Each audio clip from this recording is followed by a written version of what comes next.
as faculty members, think of ourselves as students first. We study something that we have passion for.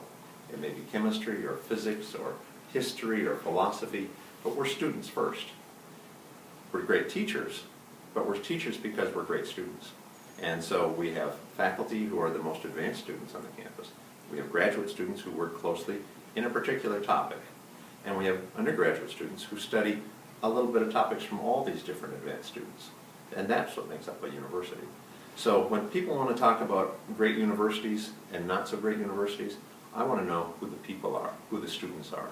If you've got the very best faculty and the very best graduate and undergraduate students working hard, you've got a great university.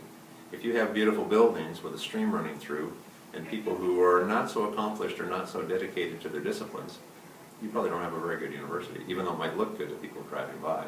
So when I think about the future of UCR, we're blessed. We have a great campus, great setting, great community, and we've got great students.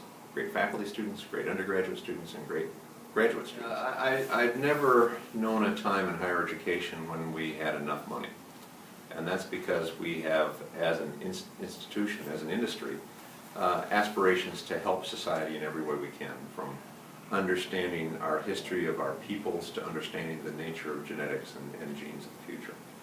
So we're always going to have more things to do than we're going to be able to manage.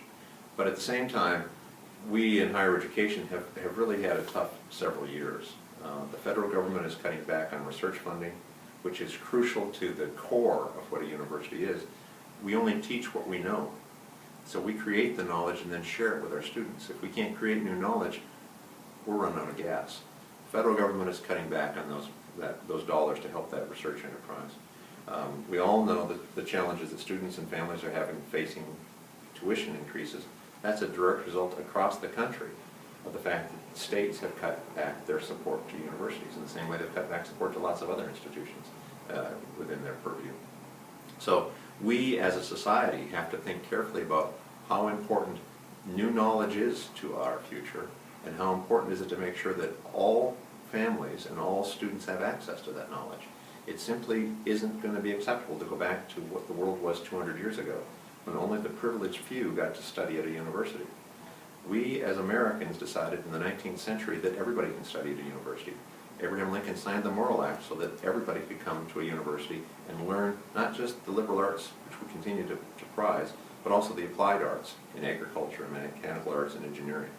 If we don't continue with that kind of value set, we're going to be at risk in the future. And to do that, we have to find ways that this is affordable for students. The plan is predicated on the notion that we would take on excuse me, the profile of an AAU university. And the AAU is simply a group of the leading universities in the country. Some of the key differences in our profile from now to then.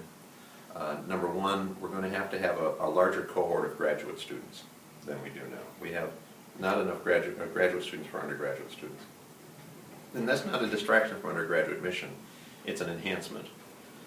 The more advanced students we have, the more opportunity for our entering students to have contact with advanced students, to learn from them in laboratories, in the library, in the classroom, and understand what higher education is really about. The other thing about more graduate students, it implies more faculty mentors and more research programs that they're part of. So the other aspect of this, more graduate students and more research activity, as measured by external dollars, citations in the professional literature, excuse me, and recognition of our peers for what we're doing, calls upon from other universities for our expertise. Those are probably the key differences.